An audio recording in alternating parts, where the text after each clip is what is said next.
galmudug runtii oo wasiirka amniga u tahayna iyadoo 6 bilood hadda madaxweynihii iyo adinkana waxay aad magacaabantiin ayay suurto gashay in la idin aamino oo la isugu yimaado magaalada Dhuusamareeb bal taasee ku suurto gashay waa maasanta xasan cadde horta ku soo dhawo marka koowaad galmudug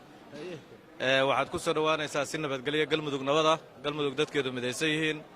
galmudug mashaakilkeeda inta xalisay haddana u istaagtay inay kii Soomaaliyeed dhabarka u ridato marka runtii de sharaf weyn bay noo ahayd inaan galmudug ay maanta nagu sharfaan dawladaha xubnaha ka dawladda federaalka Soomaaliya oo dhammaan madaxweynayaashii ay joogaan oo ay joogaan maaragtay wufuudii ugu cuslayd madaxweyne walba 10 wasiir oo dawladdiisa ugu xooganayd inuu maaragtay uu soo watay runtii sharaf weyn bay noo tahay waxaan rabnaa inaan ku soo dhaweyno dhammaan dadka Soomaaliyeed gogashani waa gogol Soomaaliyeed galmudugna waa dhul Soomaaliyeed waa dawlad curdina waa sax laakiin dadka ka shaqaynaya curdin maahan waa dad rugcadaa siyaasadeed oo dhan baa isugu yimid halakan marka waxay nagu suurta gashay midnimo haddii la helo midnimadu iyadaa ugu xooggan xoogoo dhanna midnimadaa wadata in tawfiiq la helo oo midnimo la helo ayaa noo suurtagelisay in maanta galmudug oo 5 bilood jirta ahi maamulkeedaan cusubi inuu Soomaaliya oo dhan inay isku soo aaminto waxaad laba arrimood ayaad qarka u saarantihiin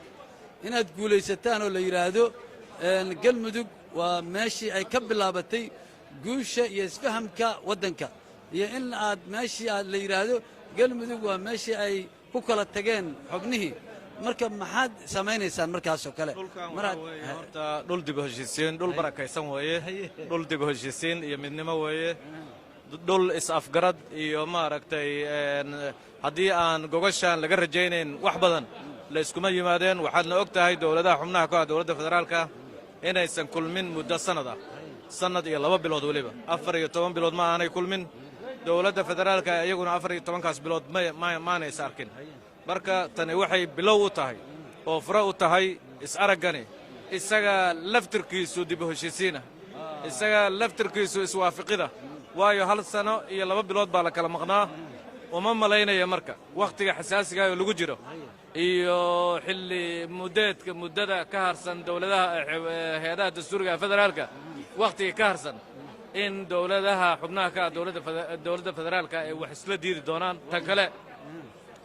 dawladdii federaalka lafteedii baa 4 khamiistii isfududaysay shirkaanna ujeedooyinkiisa iyo ahdaafka laga lahaa waxay ahayd dalkan doorasha inay ka dhacdo muddo kororsi uusan dhicin hay'adaha dastuuriga wakhtigooda ay ku ekaadaan dee ra'iisul wasaarihiina shir buu qabtay waa waafaqay madaxweynihiina warqad buu ka soo daba tuuray marka almost waxa weeye muwaafaqa guud shirkani sidiisa asagoo la isku imaan buu muwaafaqa ahaaba marka waxaad leedahay taasu signal bay ahayd oo marka xagga ka soo baxay oo fududaynaysa in qoladaanuna ay hadda heshiis gaaraan waa saas way wax la isku diidayaa ma jirto Ismaaciil Cumar Keelle mararka qaarkood waxaan arki jiray markii xataa la heshiin waayo lama baxayo dhihi jiray marka garoonka ayadoo heshiis yahay in laga baxo ayadoo la israacsan yahay laga baxaya insha allahu tacaala wax la isku diidan yahay iyo wax la kala jiidanayna ma jirto dawladahani waxay ku shireen khadka taleefanka ku shireen waxyaalo badan waa isku soo waafaqeen ma ahan kan hadda shirkii koowaad shirkan waa kii foolka ahaa laakiin midaan fool ahayn oo dhalada gudaheeda waa la soo shiray waxyaalo badan oo ajandayaalana waa la isku soo waafaqay marka halkan waa la isku waafaqaya insha allah aad baad mahadsantahay iftiin